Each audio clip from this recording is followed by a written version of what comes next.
So BRICS, as the name stands for, the Brazil, Russia, India, China, and South Africa. Now, for in this, prior to this summit, around 40 countries, 40, have applied to be a member of BRICS, and among us from these countries, from Africa, like Ethiopia, Egypt, Iran, Saudi Arabia, United Arab Emirates.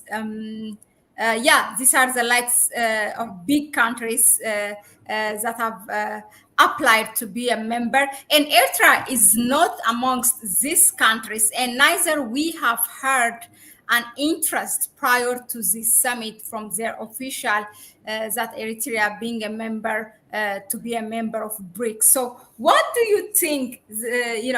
That President Isaias or Eritrea can bring to BRICS, and then also, yeah, what does Eritrea has more than other countries? Like, for example, what makes Eritrea favorable in terms of it did not apply to be a member, but in terms of hearing from the president or anything? Yeah, what can we expect?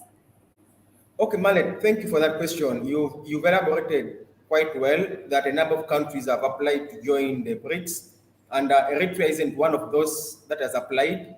Neither is there even a rumor that they're interested in joining.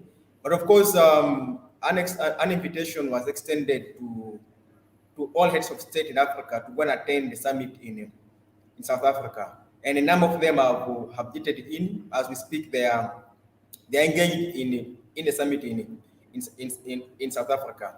I think that looking at Eritrea and having followed the politics of Eritrea straight from the time of liberation 30 years ago, one begins to wonder.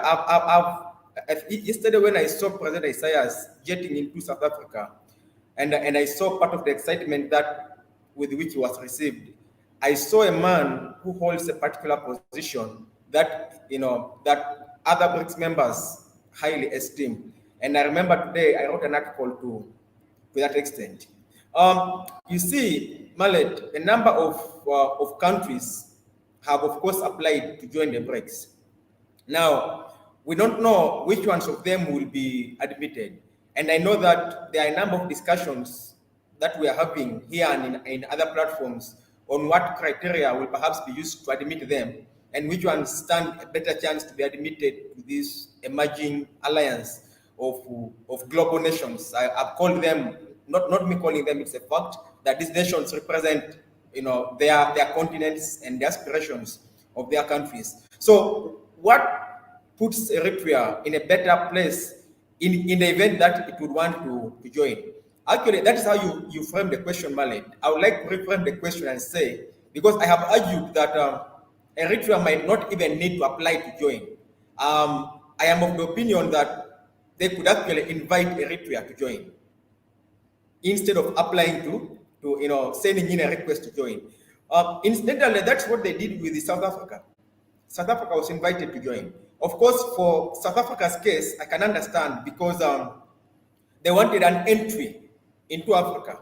That is one. And South Africa, of course, is one of the 2-3 largest economies in Africa. But here is Eritrea. It is not among the largest economies. It is not even the most populous country in Africa. It even doesn't have the population which gives a numerical advantage in terms of the marketability, talk of business, perhaps the business arm of BRICS. So what would interest the BRICS in having Eritrea as a member as one of their members? This is an interesting question, Mahlet, and I'm going to tackle it from two perspectives. Other countries, their chances to join the BRICS can be judged on the basis of their GDP, their economy. It can be judged on the basis of their population. For example, others have looked at Nigeria, looked at Ethiopia, looked at Egypt. And when they look at those countries, people are looking at the GDP. It's among the biggest in Africa. And we are talking about the BRICS being interested in countries which bring in a larger GDP. In fact, most people, when judging the potential of BRICS to rival other alliances in the world, look at the GDP. And of course, if you look at the GDP, the BRICS is way above all other alliances combined. But then, of course, Eritrea doesn't have that big GDP. But we are saying it may not actually even request to join. It is going to be invited to join. That's my perspective. Why do I say that? It brings in the second aspect, Mahlet, the aspect of the leader of the country. Do not forget, the BRICS is at a formative stage. The BRICS is at a level where it is still being backed, and therefore it desires a kind of arrangement where the right leadership is in it. So I think the biggest and the first quality that's going to have Eritrea limited into BRICS is going to be the quality of its leader, the track record of the president of Eritrea.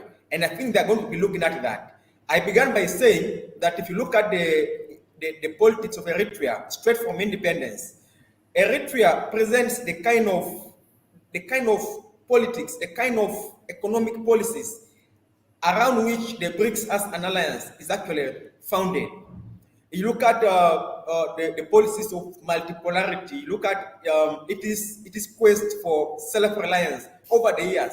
And what makes Eritrea a very interesting example, and why I think that the BRICS leadership is going to be very interested in bringing in the president of Eritrea to be part of this alliance, is because President Isaias didn't just wake up yesterday. If you go back 30 years ago, the man's ideas of self-reliance, the man's ideas of multipolarity began straight from the day that Eritrea gained its independence as a country. You will remember about 2-3 years later, Eritrea began to refuse food aid, for example, from entering its country. So why am I saying this? I'm trying to say this to show us that Eritrea's position as a country that prioritizes self-reliance goes back to 30 years ago. Earlier this year, Mahlet, the president of Eritrea, had a working visit in China and also had a working visit in Russia. Most people might think that it is out of the blue. I don't share that opinion. It goes back for me as evidence of President Isaias' insight. I would call it that it was by prophetic design. That President Isaias was able to see the events that are taking place at this moment 30 years ago.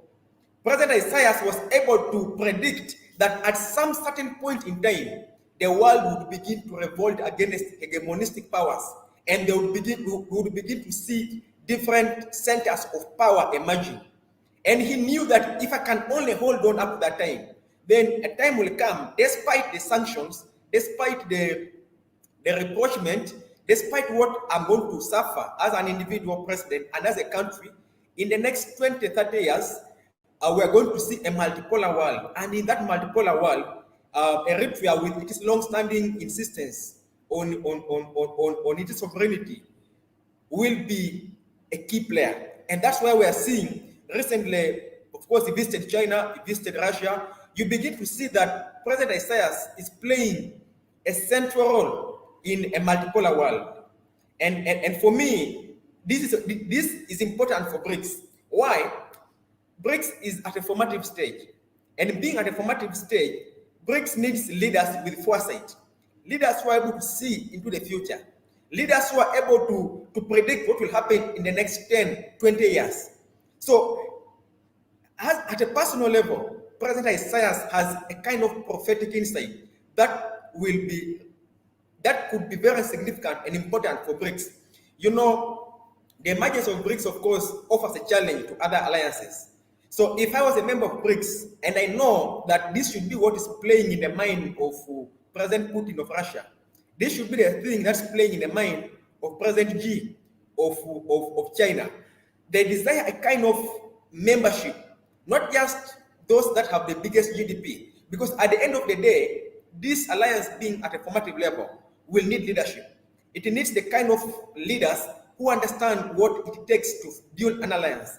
And the president of Eritrea, considering his history, considering his track record, considering his commitment to multipolarity, considering his perseverance and resistance to the hegemonistic powers that have sought to subdue not just Eritrea, but any country that seeks to diverge from their ambitions.